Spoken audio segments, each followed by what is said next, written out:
आदमी हमारी हत्या कराना चाहता है, जेल अधीक्षक उसमें शामिल है। हम 50 साल से हमारा भाजपा का परिवार रहा, जनसंघ से जुड़ा रहा हूँ। जितनी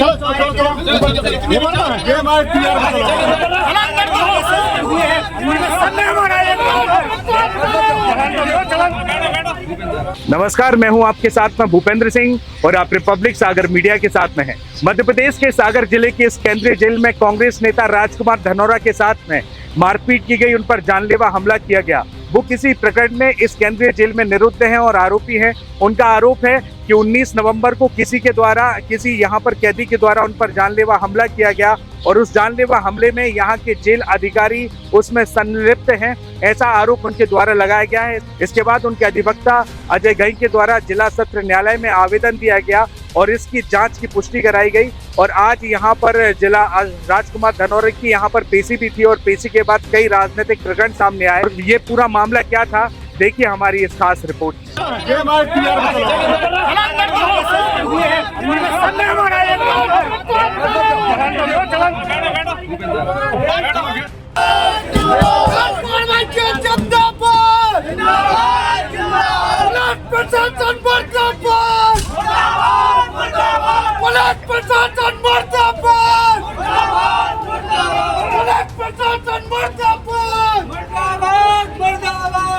उसके क्लाइंट से मिलने गया था तो वहाँ से जानकारी मिली कि राजकुमार के साथ मारपीट हुई है। सोनालिका ट्रैक्टर्स के अधिकृत dealer Sakshi tractors and Motors में आपका स्वागत है। वीरेंद्र पूनम पटेल के नेतृत्व में हमारा शोरूम आपको दे रहा है सबसे बेहतरीन सोनालिका ट्रैक्टर्स की पूरी रेंज, वो भी एक ही दाम पर। सागर के केंद्रीय जेल में बंद चर्चित कांग्रेस नेता राजकुमार सिंह धनोरा पर हुए जानलेवा हमले ने एक नए विवाद को जन्म दिया है। धनोरा के वकील द्वारा अदालत में पेश किए गए आवेदन में यह आरोप लगाया गया है कि जेल के अंदर उनके साथ मारपीट की गई और उनकी हत्या की साजिश रची गई। जेल प्रशासन की भूमिका पर उठे सवाल और धनोरा द्वारा मंत्री और जेल अधीक्षक पर लगाए गए गंभीर आरोप इसे एक सुलझे हुए षड्यंत्र के रूप में पेश कर रहे हैं। सागर के केंद्रीय जेल में बंद चर्चित कांग्रेस नेता राजकुमार सिंह धनोरा पर हमला कर उनके साथ मारपीट की गई। यह आरोप धनोरा के वकील अजय घई ने जिला अदालत में दिए आवेदन में लगाया है। जिला न्यायाधीश व विशेष न्यायाधीश भ्रष्टाचार निवारण अधिनियम आलोक मिश्रा की अदालत में वकील घई द्वारा पेश किए गए आवेदन के बाद कोर्ट ने केंद्रीय जेल अधीक्षक मानवेंद्र सिंह परिहार को मौखिक आदेश दिए कि गुरुवार को राजकुमार सिंह को अदालत में पेश किया जाए। आदेश में गुरुवार दोपहर जेल में बंद कांग्रेस नेता राजकुमार धनोरा को पुलिस सुरक्षा में जिला न्यायालय लाया गया। मामले की सूचना मिलते ही उनके समर्थक न्यायालय परिसर में पहुंच गए और जमकर जेल प्रशासन के खिलाफ नारेबाजी करने लग गए। लोगों की भीड़ देख भारी पुलिस बल न्यायालय परिसर में तैनात रहा। इसके बाद राजकुमार धनोरा को न्यायालय में पेश किया गया। न्यायालय में दरवाजे बंद थे और उस दौरान क्या सवाल जवाब हुए यह किसी को नहीं पता। इसी दौरान राजकुमार धनोरा ने मीडिया के सामने चिल्लाते हुए कहा कि मंत्री मेरी हत्या कराना चाहते हैं। जेल अधीक्षक उनमें शामिल है। 50 साल से हमारा भाजपा का परिवार रहा, जनसंघ से जुड़ा रहा हूं। इसी दौरान पुलिस ने चिल्लाना शुरू कर दिया और धनोरा को जेल वाहन में बैठा दिया। गौरतलब है कि कोर्ट के आदेश पर गबन के मामले में जेल में बंद राजकुमार सिंह धनोरा को दोपहर करीब 1 बजे जेल वाहन में न्यायालय लाया गया था, जहां वे जेल वाहन से रोते हुए नीचे उतरे और सीधे अंदर चले गए। इसके बाद वे शाम 5 बजे तक न्यायालय में रहे। करीब 1 घंटे तक उनके न्यायालय में अकेले में बयान हुए। दरअसल राजकुमार सिंह धनोरा के खिलाफ सरपंच रहते हुए ग्राम पंचायत में शासन की राशि का गबन करने का आरोप लगा है। उनके खिलाफ शिकायत पर पुलिस ने जनवरी 2023 में FIR दर्ज की थी। प्रकरण दर्ज होने के बाद से धनोरा फरार थे। कुछ समय बाद उन्होंने न्यायालय में सरेंडर किया, जिसके बाद से वह करीब 1.5 साल से जेल में बंद हैं। तो वही उनकी जमानत भी नहीं हुई और इसी बीच जेल में उन पर जानलेवा हमला होने की सूचना आई है। धनोरा के अधिवक्ता अजय घई ने बताया कि उनके पक्षकार राजकुमार सिंह पर 19 नवंबर की दोपहर 12 से 1 बजे के बीच जेल के अंदर हमला किया गया। उनके साथ मारपीट की गई। उन्होंने आरोप लगाया कि राजकुमार की हत्या की कोशिश की जा रही है। वही अधिवक्ता अजय घई ने राजकुमार धनौरा के पुत्र की ओर से अदालत में आवेदन पेश करते हुए कहा कि न्याय हित में कानूनी कार्रवाई करते हुए राजकुमार सिंह को सुरक्षा प्रदान की जाए। उन्होंने कहा कि राजकुमार पर झूठा केस दर्ज किया गया है और उन पर पहले भी हमले हो चुके हैं। कोर्ट में पेश आवेदन में यह भी मांग की गई कि केंद्रीय जेल में हुए हमले के लिए जिम्मेदार दोषियों और आरोपियों पर भी कार्रवाई की जाए। और इसी आवेदन के बाद न्यायालय ने जेल प्रबंधन को राजकुमार धनौरा को गुरुवार को कोर्ट में पेश करने का आदेश दिया था।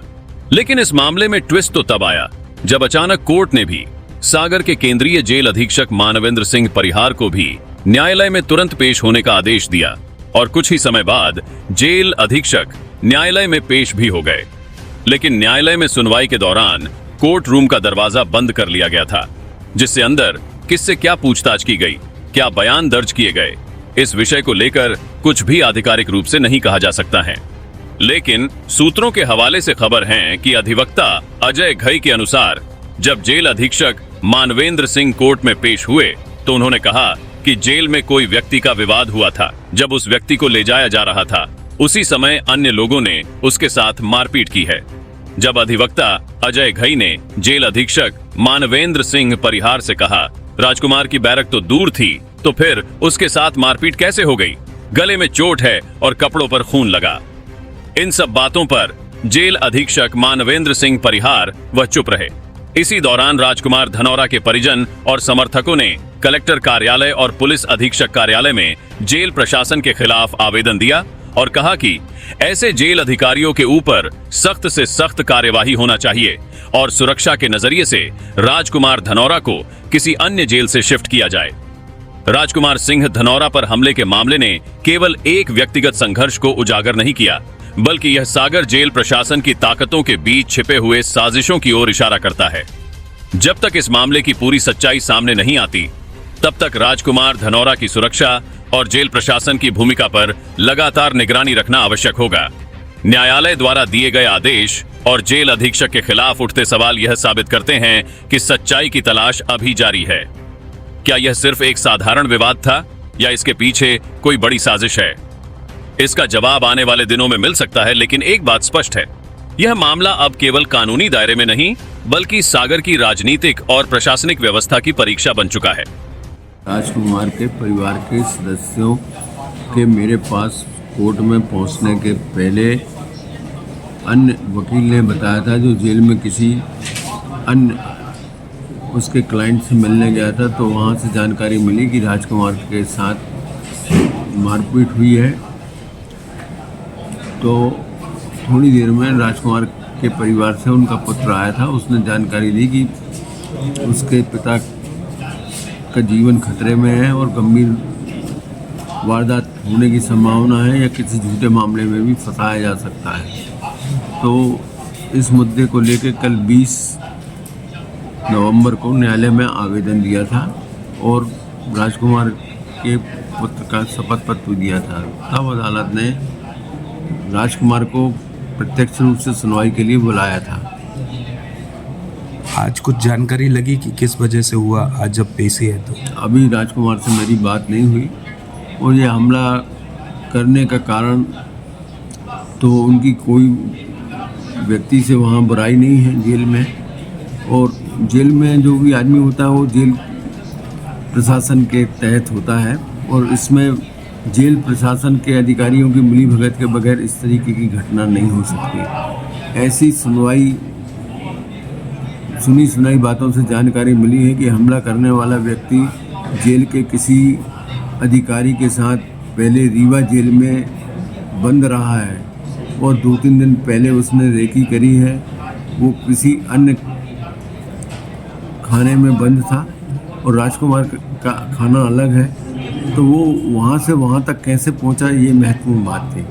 तो वहाँ जो हमला किया, बाकी चीज़ें की, कुछ राजकुमार ने अपने बचाव में चिल्लाया होगा, जो भी स्थिति होगी, कुछ लोग वहाँ और भीड़ भाड़ हो गई, तो उस स्थिति में जो भी है वो वहाँ पे सफल नहीं हो पाए।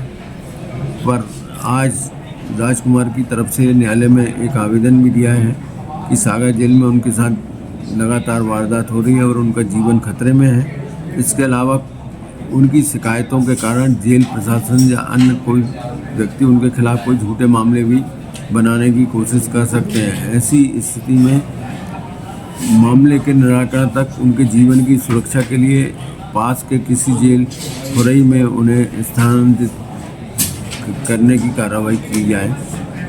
ये जुडिशनल रिमांड पर हैं अभी वो जेल प्रशासन के अधीन न रहकर माननीय न्यायाधीश के अधीन में है।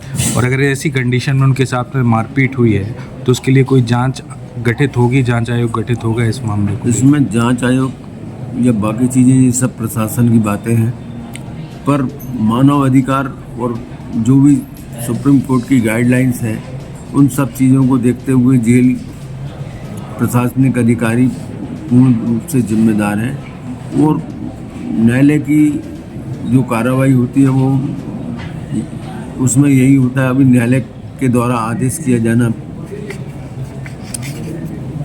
लंबित है, तो इस मुद्दे पर अभी न्यायालय का आदेश हो जाए, सुनवाई हो जाए तो वो जानकारी आपको मिल जाएगी थोड़ी देर में।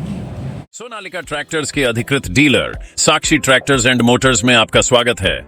वीरेंद्र पूनम पटेल के नेतृत्व में हमारा शोरूम आपको दे रहा है सबसे बेहतरीन सोनालिका ट्रैक्टर्स की पूरी रेंज, वो भी एक ही दाम पर। क्योंकि अब ट्रैक्टर खरीदना हुआ और भी आसान। आधार कार्ड लाओ और ट्रैक्टर ले जाओ। हमारे दमदार ट्रैक्टर मॉडल्स में हमारी DI series, GT series, Sikandar series, tiger series और वर्ल्ड ट्रैक सीरीज में विभिन्न मॉडल्स उपलब्ध हैं जो हैं मजबूत एवं टिकाऊ और आपके खेतों का असली हीरो। यानी एक ही दाम के साथ भारी भरकम कामों के लिए सबसे भरोसेमंद साथी। हमारे यहाँ फिक्स रेट की गारंटी है। हर ट्रैक्टर एक ही दाम पर ही उपलब्ध है। इसमें कोई छिपा हुआ शुल्क नहीं, जो देख रहे हैं वही मिलेगा। साथ ही आसान फाइनेंसिंग सुविधा, क्योंकि अब ट्रैक्टर खरीदना हुआ बेहद आसान। आधार कार्ड लाओ और ट्रैक्टर ले जाओ। फाइनेंसिंग की सरल प्रक्रिया, जिससे आपके सपनों का ट्रैक्टर जल्द आपके पास हो। तो फिर देर किस बात की है? आज ही आएं और अपने खेत के लिए सबसे बेहतरीन सोनालिका ट्रैक्टर को चुनें। फिक्स रेट और आसान फाइनेंसिंग सुविधा के साथ। आधार कार्ड लाओ और ट्रैक्टर ले जाओ। प्रोपराइटर वीरेंद्र पूनम पटेल की देखरेख में साक्षी ट्रैक्टर्स एंड मोटर्स ने अपनी उत्कृष्ट सेवा और भरोसे से किसानों का दिल जीता है। ऑथोराइज्ड सर्विस सेंटर के साथ हम आपके ट्रैक्टर की लंबी उम्र और बेहतर प्रदर्शन की गारंटी देते हैं। हमारा पता है साक्षी ट्रैक्टर्स एंड मोटर्स, कृषि मंडी के आगे, खुरई रोड, सागर, मध्य प्रदेश। रिपब्लिक सागर मीडिया को सब्सक्राइब अवश्य करें और आप हमारी आने वाली सभी वीडियो को देखना चाहते हैं तो आपको उसके लिए घंटी जरूर दबानी पड़ेगी, ताकि आपको सभी वीडियो की नोटिफिकेशन समय समय पर मिलती रहे। रिपब्लिक सागर मीडिया पर जो भी वीडियो आएगा वह सच की कसौटी पर कसकर ही आएगा।